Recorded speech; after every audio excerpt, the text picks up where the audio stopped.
Hello everyone. Accounting for partnership. So partnership chapter ਆ ਜਿਹੜਾ ਉਹਨੂੰ ਅਸੀਂ different parts 'ਚ divide ਕਰ ਲਿਆ ਵੀਡੀਓ ਦੀ ਲੈਂਥ ਨੂੰ ਦੇਖਦੇ ਹੋਏ। ਸੋ ਇਹ fourth part ਆ partnership ਦੇ regarding। ਸੋ ਪਹਿਲਾਂ ਅਸੀਂ theoretical aspect meaning ਵਗੈਰਾ meaning feature partnership deed cover ਕਰ ਲਿਆ ਸੀ। ਉਸ ਤੋਂ ਬਾਅਦ ਅਸੀਂ accounting ਕਰ ਲਈ ਸੀ, profit and loss approbation account ਬਣਾਉਣਾ ਕਰ ਲਿਆ ਸੀ। ਉਸ ਤੋਂ ਬਾਅਦ ਅਸੀਂ capital account ਕਰ ਲਏ ਸੀ partners ਦੇ। ਇਸ ਤੋਂ ਬਾਅਦ ਇਸ ਵੀਡੀਓ ਦੇ ਵਿੱਚ ਅਸੀਂ ਕਵਰ ਕਰਾਂਗੇ calculations, interest on drawing, interest on capital, different ਫਾਰਮੂਲੇ ਡਰਾਇੰਗ ਕੈਲਕੂਲੇਟ ਕਰਨ ਦੇ, ਇੰਟਰਸਟ ਔਨ ਡਰਾਇੰਗ ਕੈਲਕੂਲੇਟ ਕਰਨ ਦੇ।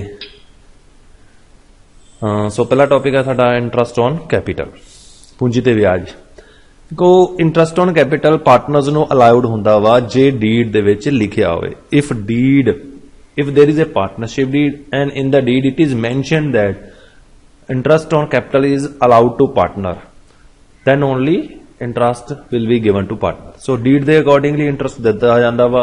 deed ਦੇ ਵਿੱਚ ਰੇਟ ਲਿਖੀ ਹੁੰਦੀ ਹੈ, ਕਿੰਨੀ ਰੇਟ ਤੇ ਇੰਟਰਸਟ ਦਿੱਤਾ ਜਾਊਗਾ। ਹੁਣ ਰਹਿ ਗਿਆ ਕੈਲਕੂਲੇਟ ਕਿਵੇਂ ਕਰਨਾ ਵਾ। ਦੇਖੋ ਇੰਟਰਸਟ ਕੈਲਕੂਲੇਟ ਕਰਨ ਦਾ ਫਾਰਮੂਲਾ ਹੁੰਦਾ ਕੈਪੀਟਲ ਜਿੰਨੀ ਹੋਵੇ into rate over 100 into time in month for which capital is used over 12। देखो मतलब क्या है, जिन्ने रुपये लगाया, मान लो 10,000 रुपये लगाया, रेट 10/100 हो गई। उस तो बाद टाइम ला देना असी भी जिन्ने टाइम लिए वो रुपये लगाए। जे 12 लाया तो 12/12। जनरली ओपनिंग कैपिटल 12/12 होंगे, इस करके मंथ लगाते ही नहीं आप। सिंपल फार्मूला रह जाता कैपिटल इंटू रेट ओवर 100। पर जे घट टाइम नहीं लाई आ तो फिर मंथ ओवर ना 12 लावांगे। जिमें 9 महीने 9/12, 3 महीने 3/12, 6 महीने 6/12। और इस करके मंथ के अकॉर्डिंगली असीं फिर फरदर डिवाइड कर लिया इंटरस्ट की कैलकुलेशन नूं। पहला असीं कीता भी interest on opening capital. Opening capital सारा साल यूज होंदी है, इस करके इहदा फार्मूला बन जाता interest on capital, capital in the beginning into rate of interest over 100। उस तो बाद सैकेंड बन जाता हुण जे साल के दौरान निवेश कीती पूंजी ते ब्याज। जे इन बिटवीन असीं कोई कैपिटल इंटरस्ट इन्वेस्ट कर दिंदे आ, इहनूं आपां कहंदे इंटरस्ट ऑन एडिशनल कैपिटल। ਹੁਣ ਜਿਹੜਾ ਫਾਰਮੂਲਾ ਹੋਊਗਾ interest on additional capital is equal to ਹੋਊਗਾ additional capital into rate of interest over 100 into times in month over 12। ਮੰਨ ਲਓ ਜੇ 1 ਜਨਵਰੀ ਤੋਂ ਲੈ ਕੇ ਦਸੰਬਰ ਤੱਕ ਦੇਖਦੇ ਆ, ਜੇ ਕਿਸੇ ਨੇ 1 ਜੁਲਾਈ ਦੇ ਵਿੱਚ ਅਮਾਉਂਟ ਇਨਵੈਸਟ ਕੀਤੀ ਤਾਂ ਜੁਲਾਈ ਤੋਂ 6 ਮਹੀਨੇ ਯੂਜ਼ ਹੋਈ ਹੈ, 6/12 ਆਊਗਾ ਐਡੀਸ਼ਨਲ ਕੈਪੀਟਲ ਤੇ 6 ਮਹੀਨੇ 12 ਇੰਟਰਸਟ ਆਊਗਾ। ਸੋ ਇਸ ਤਰ੍ਹਾਂ ਮੰਥ ਲਗਾਵਾਂਗੇ ਇਹਦੇ ਵਿੱਚ। ਇਹ ਹੋ ਗਿਆ ਇੰਟਰਸਟ ਔਨ ਕੈਪੀਟਲ। ਨੈਕਸਟ ਆ ਗਿਆ, ਕਈ ਵਾਰ ਕੀ ਹੁੰਦਾ ਵਾ ਕੈਪੀਟਲ ਫਿਕਸ ਨਹੀਂ ਹੈਗੀ, ਕੈਪੀਟਲ ਵੱਧਦੀ ਘਟਦੀ ਰਹਿੰਦੀ ਹੈ। ਜੇ ਕੈਪੀਟਲ ਓਪਨਿੰਗ ਕੈਪੀਟਲ ਜਿੰਨੀ ਹੈਗੀ ਆ ਉਹ ਕਦੀ ਘਟੇ ਨਾ ਤੇ ਐਡੀਸ਼ਨਲ ਕੈਪੀਟਲ ਹੋਰ ਲਗਾਈ ਹੋਵੇ ਤਾਂ ਓਪਨਿੰਗ ਕੈਪੀਟਲ ਤੇ ਅਲੱਗ ਕੈਲਕੂਲੇਟ ਕਰ ਲਓ, ਐਡੀਸ਼ਨਲ ਕੈਪੀਟਲ ਤੇ ਅਲੱਗ ਕੈਲਕੂਲੇਟ ਕਰ ਲਓ। ਪਰ ਕਈ ਵਾਰ ਕੀ ਹੁੰਦਾ ਵਾ ਓਪਨਿੰਗ ਕੈਪੀਟਲ ਜਿੰਨੀ ਕੈਪੀਟਲ ਵੀ ਦਿੰਦੀ ਉਹ ਵੀ ਘਟ ਜਾਂਦੀ ਆ, ਯਾਨੀ ਕਿ ਜਿੰਨੀ ਓਪਨਿੰਗ ਕੈਪੀਟਲ ਹੋਵੇ ਉਹ ਅੱਗੇ ਜਾ ਕੇ ਘਟ ਜਾਊਗੀ, ਫਿਰ ਕਿਤੇ ਜਾ ਕੇ ਵੱਧ ਜਾਊਗੀ। ਇਹਦਾ ਮਤਲਬ ਪੂੰਜੀ ਦੇ ਵਿੱਚ ਕਮੀ ਹੁੰਦੀ ਰਹਿੰਦੀ ਆ। ਜੇਕਰ ਇਸ ਤਰ੍ਹਾਂ ਹੁੰਦਾ ਵਾ ਵੀ ਸਾਲ ਦੇ ਦੌਰਾਨ ਪੂੰਜੀ ਹੈ ਜਿਹੜੀ ਉਹ ਘਟਦੀ ਵੱਧਦੀ ਰਹਿੰਦੀ ਆ ਤਾਂ ਫਿਰ ਉਹਦੇ ਤੇ ਜਦੋਂ ਸਾਨੂੰ ਇੰਟਰਸਟ ਕੈਲਕੂਲੇਟ ਕਰਨਾ ਹੁੰਦਾ ਵਾ ਤਾਂ ਉਸ ਦੇ ਲਈ ਸਾਨੂੰ ਫਿਰ ਡਿਫਰੈਂਟ ਤਰ੍ਹਾਂ ਇੰਟਰਸਟ ਕੈਲਕੂਲੇਟ ਕਰਨਾ ਪਊਗਾ। ਉਹੀ ਆਪਾਂ ਦੇਖਾਂਗੇ ਵੀ ਇਹ ਇੰਟਰਸਟ ਕਿਵੇਂ ਕੈਲਕੂਲੇਟ ਕਰਨਾ ਪਊਗਾ। ਫਾਰਮੂਲਾ ਤਾਂ ਸੇਮ ਹੀ ਰਹਿੰਦਾ ਵਾ ਪਰ ਉਹ 'ਚ ਥੋੜੀ ਜਿਹੀ ਐਡਜਸਟਮੈਂਟ ਕਰਨੀ ਪੈਂਦੀ ਆ। ਸਾਨੂੰ ਡੇਟਸ ਧਿਆਨ ਰੱਖਣੀਆਂ ਪੈਂਦੀਆਂ ਵੀ ਕਿਸ ਡੇਟ ਨੂੰ ਕੈਪੀਟਲ ਚੇਂਜ ਹੋਈ ਹੈ। ਦੇਖੋ ਆਪਣੇ ਕੋਲ ਇੱਕ ਕੁਐਸਚਨ ਆ, on 1 January 2015 balance of capital account of X and Y and Z are 2 lakh and 1 lakh respectively. ਦੋ ਜਣੇ ਦੀ ਕੈਪੀਟਲ ਲਿੱਤੀ ਹੈ, ਇੱਕ ਦੀ 2 ਲੱਖ ਕੈਪੀਟਲ ਆ, ਇੱਕ ਦੀ 1 ਲੱਖ ਆ। ਇਹ ਹੈਗੀ ਹੈ 1 ਜਨਵਰੀ ਨੂੰ। 1 ਜੁਲਾਈ 2015 ਨੂੰ Y ਨੇ ਇਨਵੈਸਟ ਕੀਤੇ ਆ 50,000 ਐਡੀਸ਼ਨਲ ਕੈਪੀਟਲ। Y ਨੇ ਤਾਂ ਨਵੀਂ ਲਾਈ ਆ ਕੈਪੀਟਲ, ਪਹਿਲਾਂ 2 ਲੱਖ ਸੀ ਉਹਨੇ ਹੋਰ ਲਗਾਤੀ। Z ਆ ਜਿਹੜੀ 1 ਅਕਤੂਬਰ ਨੂੰ ਉਹਨੇ invest 1 lakh as additional capital, ਇਹਨੇ 1 ਲੱਖ ਰੁਪਈਆ ਹੋਰ ਲਗਾਤੀ। They were allowed interest on capital at the rate of 10% per annum. Calculate interest on capital of each partner for the year 2015। ਹੁਣ ਇਹਨੂੰ ਕੈਲਕੂਲੇਟ ਕਿਵੇਂ ਕਰਾਂਗੇ? ਦੇਖੋ ਦੋ ਤਰੀਕੇ ਸਾਡੇ ਕੋਲ। ਇੱਕ ਤਾਂ ਓਪਨਿੰਗ ਕੈਪੀਟਲ 2 ਲੱਖ ਤੇ ਕੱਢ ਲਓ, ਐਡੀਸ਼ਨਲ ਕੈਪੀਟਲ 50,000 ਤੇ ਕੱਢ ਲਓ। 2 ਲੱਖ ਤੇ ਸਿੱਧਾ ਰੇਟ ਓਵਰ 100 10/100 ਲੱਗ ਜਾਏਗਾ ਤੇ ਐਡੀਸ਼ਨਲ ਕੈਪੀਟਲ ਤੇ 50,000 ਇੰਟੂ 10/100 ਗੁਣਾ ਮੰਥ ਲੱਗ ਜਾਏਗਾ 6/12 ਹਨਾ। ਉਸ ਤੋਂ ਬਾਅਦ Z ਦਾ ਵੀ ਇਦਾਂ ਹੀ ਹੈ। ਹੁਣ ਫਾਰਮੂਲਾ ਤਾਂ ਉਹੀ ਆ, interest on capital opening capital into rate over 100, interest on additional capital into rate over 100 time over 12। देखो interest on Y's opening capital आ गई 2 लाख गुणा 10/100 20,000 रुपये। Interest on Y's additional capital आ गई 50,000 गुणा 10/100 गुणा 6/12 2500 रुपये। इंटरस्ट ऑन जेड्स ओपनिंग कैपिटल आ गई 1 लाख गुणा 10/100 10,000 रुपये। एडिशनल कैपिटल ते आ गया 1 लाख गुणा 10/100 गुणा मंथ अक्टूबर तो कहने लेने अक्टूबर नवंबर दिसंबर 3/12 2500 रुपये। सो इस तरह इंटरस्ट ऑन कैपिटल आ जी कैलकुलेट हो जाएगी। नैक्सट आ गया तुहाडे कोले इंटरस्ट ऑन ड्राइंग।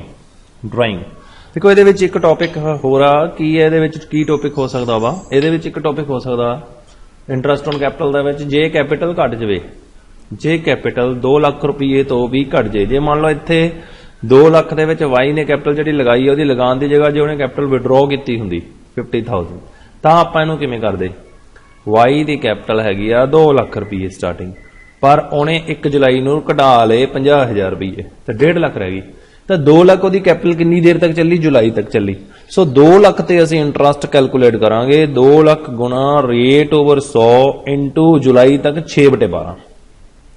फिर उस तो बाद जुलाई च ओदी कैपिटल कितनी हो जानी सीगी 1.5 लाख रह जाऊगी। 1.5 लाख 6 महीने का ब्याज लगना वा, 2 लाख ते 6 महीने का ब्याज लगना। ये ओ केस च हो गया जे उन्हें ओपनिंग कैपिटल भी घट कर ली हो capital.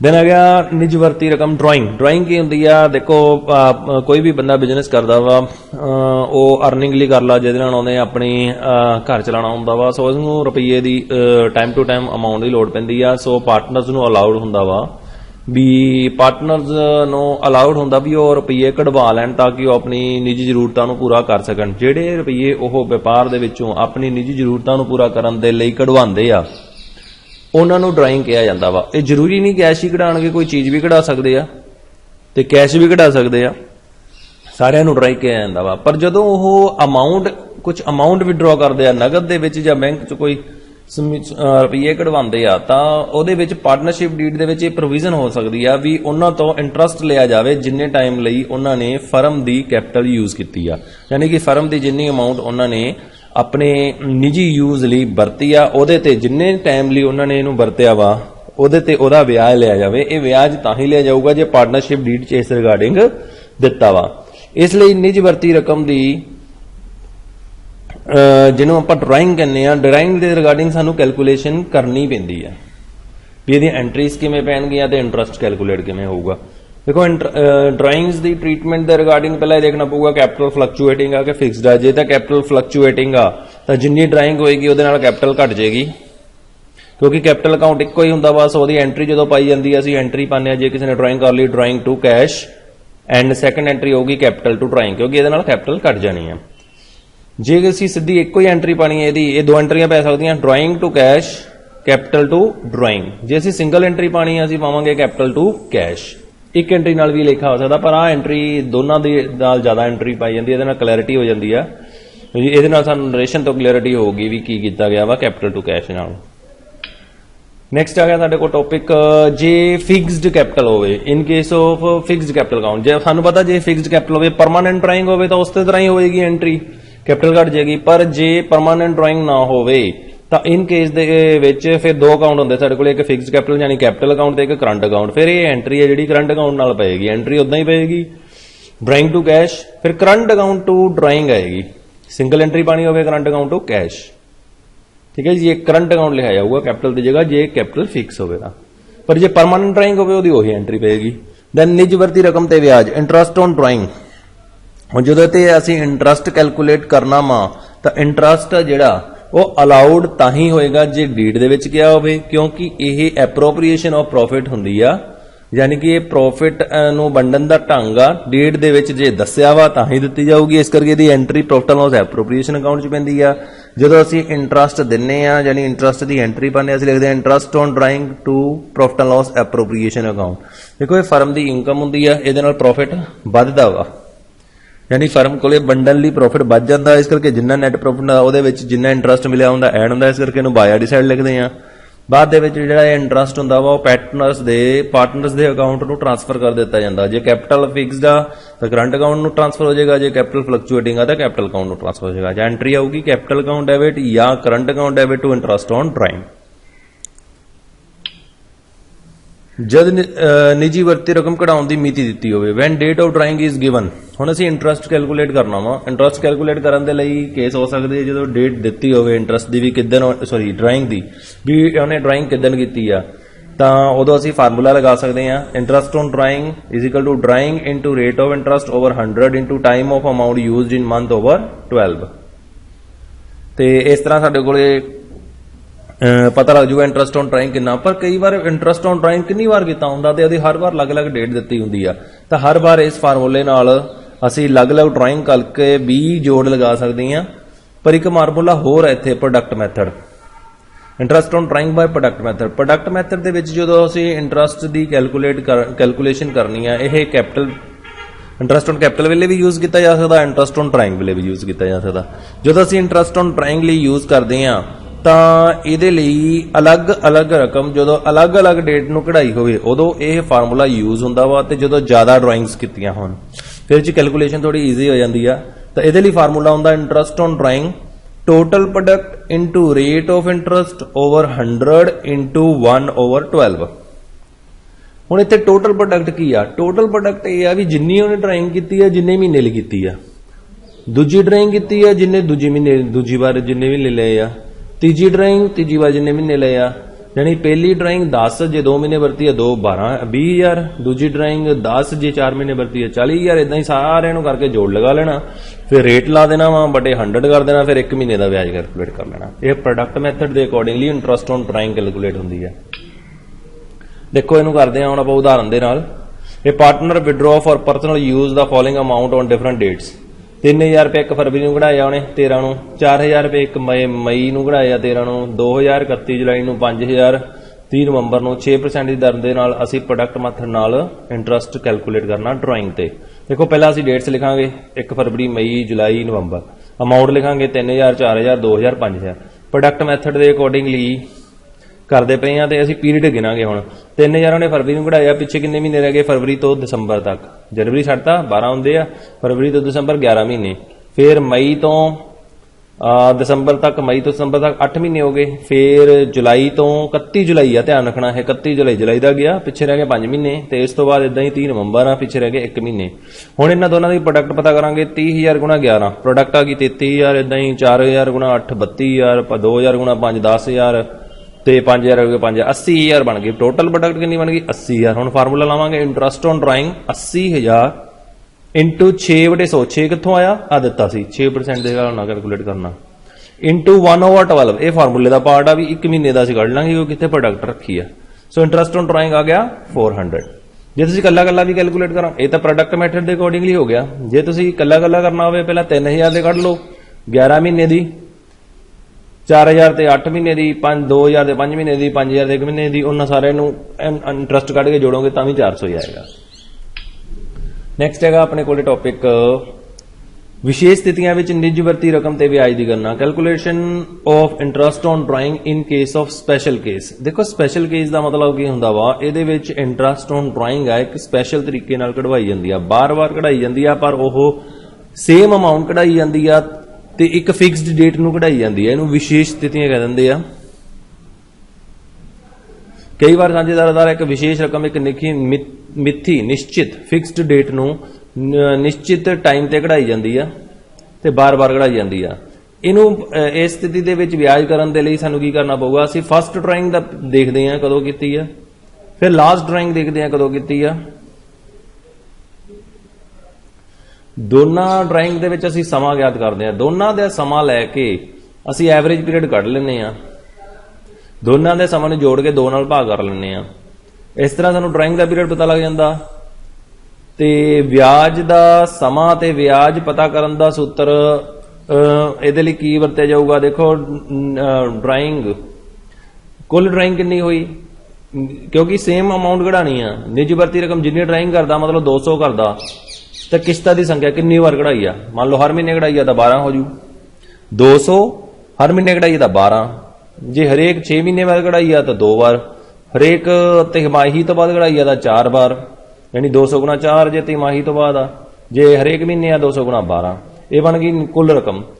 Time for calculating interest, time from first drawing और to the end of year, यानी कि मान लो जे हर महीने वो 1 तरीक ਨੂੰ ड्राइंग करता, पहली ड्राइंग ਉਹਨੇ जनवरी ਚ ਕੀਤੀ ਹੋਊਗੀ, जनवरी तो बाद 1 जनवरी ਨੂੰ पहली ड्राइंग ਉਹ 1 जनवरी ਨੂੰ ਕੀਤੀ ਹੋਊਗੀ, ਤਾਂ ਪਿੱਛੇ 12 ਮਹੀਨੇ ਬਣਦੇ, ਇੱਥੇ 12 ਮਹੀਨੇ ਆਣਗੇ। ਲਾਸਟ ਡਰਾਇੰਗ ਉਹਨੇ ਹਰੇਕ ਮਹੀਨੇ ਕਰਦਾ, ਲਾਸਟ ਡਰਾਇੰਗ ਉਹਨੇ ਡਰਾਇੰਗ ਦਸੰਬਰ ਚ ਕੀਤੀ ਹੋਊਗੀ, ਦਸੰਬਰ ਦੀ ਵੀ 1 ਦਸੰਬਰ ਨੂੰ ਕੀਤੀ ਹੋਊਗੀ, ਤਾਂ ਇੱਥੇ ਜਿਹੜਾ ਆਊਗਾ ਟਾਈਮ ਫਰੋਮ ਲਾਸਟ ਡਰਾਇੰਗ ਦਸੰਬਰ ਦਾ 1 ਹੀ ਮਹੀਨਾ ਬਚਦਾ, 1 ਆਊਗਾ। 12 + 1 13/2 ਕਰਾਂਗੇ, 13/2 6.5 ਮਹੀਨੇ ਦੀ ਡਰਾਇੰਗ ਕੈਲਕੂਲੇਟ ਕੀਤੀ ਜਾਊਗੀ, ਐਂਡ ਸਾਰੇ 6.5 ਮਹੀਨੇ ਦਾ ਸਮਾਂ ਆਊਗਾ। ਡਰਾਇੰਗ ਕਦੋਂ ਕੱਢਣੀ ਹੈ? ਟੋਟਲ ਡਰਾਇੰਗ ਲੈ ਲੈਣੀ ਹੈ, ਇੱਥੇ ਰੇਟ ਆਫ ਇੰਟਰਸਟ ਬਟੇ 100 ਲੈ ਲੈਣਾ, ਇੱਥੇ ਟਾਈਮ ਫॉर ਕੈਲਕੂਲੇਟਿੰਗ ਇੰਟਰਸਟ ਆਲਾ ਲਗਾਣਾ 6.5/12। ਦੇਖੋ ਹੁਣ when fixed amount is withdrawn by a partner every month on a certain date during 6 months, calculate interest on drawing 12% in the following cases. 1000 are drawn on first day of every month for last 6 months for the year ended 30th June.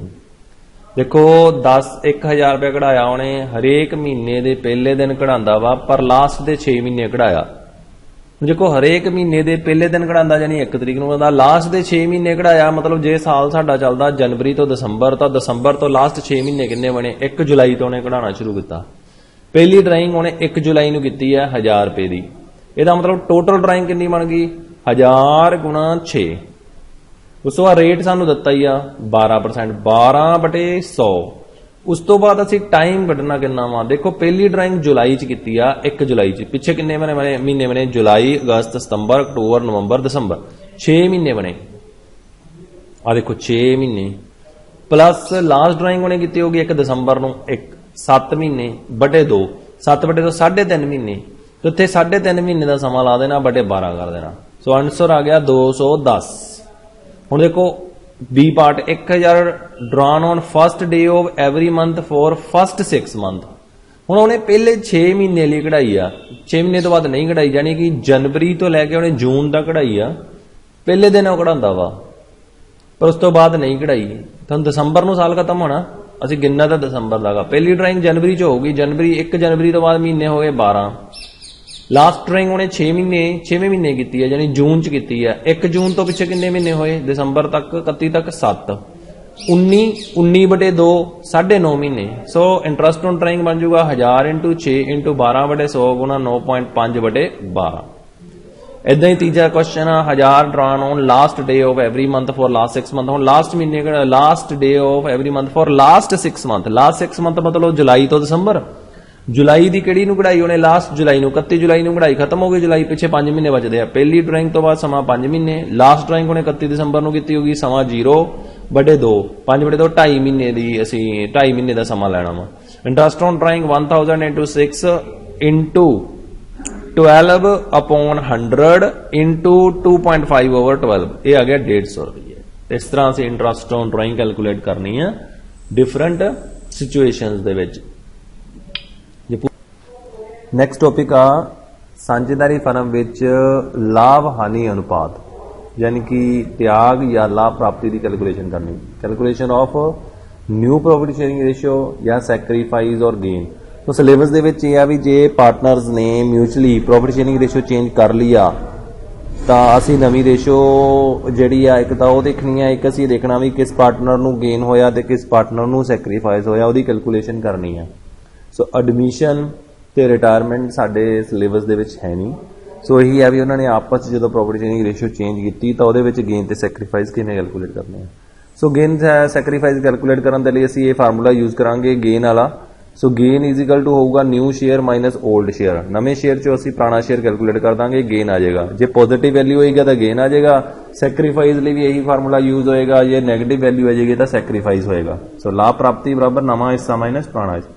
Numerical ਦੇਖਦੇ ਹਾਂ x ਤੇ y ਦੋ partner ਆ, 1/3 ਤੇ 2/3 ਉਹਨਾਂ ਦਾ profit sharing ratio ਆ। 1 ਜਨਵਰੀ ਨੂੰ ਉਹਨਾਂ ਨੇ ਕਿਹਾ ਵੀ ਅਸੀਂ ਪ੍ਰੋਫਿਟ ਸ਼ੇਅਰਿੰਗ ਰੇਸ਼ੋ 1:1 ਚ ਕਰ ਲਾਂਗੇ, ਇਕੁਅਲ ਪ੍ਰੋਫਿਟ ਡਿਵਾਈਡ ਕਰਾਂਗੇ। ਨਵੀਂ ਤੇ ਪਾਰਟਨਰਸ ਦੇ ਗੇਨ ਤੇ ਸੈਕਰੀਫਾਈਸ ਕੈਲਕੂਲੇਟ ਕਰਨੇ ਆ। ਦੇਖੋ ਪਹਿਲਾਂ ਅਸੀਂ 올ਡ ਸ਼ੇਅਰ ਲਿਖਾਂਗੇ। 올ਡ ਸ਼ੇਅਰ ਹੈਗਾ 1/3 ਰੇਸ਼ੋ 2/3। ਨਿਊ ਸ਼ੇਅਰ ਦਿੱਤਾ ਹੋਇਆ ਵਾ x ਤੇ z ਦਾ 1/2 ਤੇ 1/2। ਫਾਰਮੂਲਾ ਲਗਾਉਣਾ gain is equal to new share minus old share. New share ਸਾਨੂੰ ਪਤਾ ਇੱਥੋਂ ਲੈਣਾ ਅਸੀਂ 1/2 ਨਿਊ ਸ਼ੇਅਰ ਆ, 올ਡ ਸ਼ੇਅਰ ਇੱਥੋਂ ਲੈ ਲੈਣਾ 1/3 올ਡ ਸ਼ੇਅਰ ਆ। इन्हों माइनस कर लिया 3 - 2/6 1/6 आ गया। इदा ही असी Z का गेन कैलकुलेट करांगे। Z को न्यू शेयर है 1/2 माइनस ओल्ड शेयर को है 2/3। जो कैलकुलेशन की LCM आ गया 3 - 4/6 माइनस 1/6 आ गया। ये पॉजिटिव वैल्यू सी गेन हो गया, ये नैगेटिव वैल्यू आई है, ये सैक्रीफाइस आ गया। इस तरह X का गेन है 1/6, Z का सैक्रीफाइस है 1/6। सो इस तरह का नूमेरिकल सानू आना वा जिहदे च असीं गेन ते सैक्रीफाइस कैलकुलेट करने आ। ते ये सी साडा पार्टनरशिप। सो पार्टनरशिप के तकरीबन सारे टॉपिक कंप्लीट हो गया। जे कोई रह गया तो आप डिस्कस कर सकते हैं या होर वीडियो बन जाएगा। सो तुसीं सानू कमेंट च दस दिओ। Thanks for watching. So channel को सबसक्राइब करो, वीडियो नूं वध तो वध शेयर करो ते लाइक करो।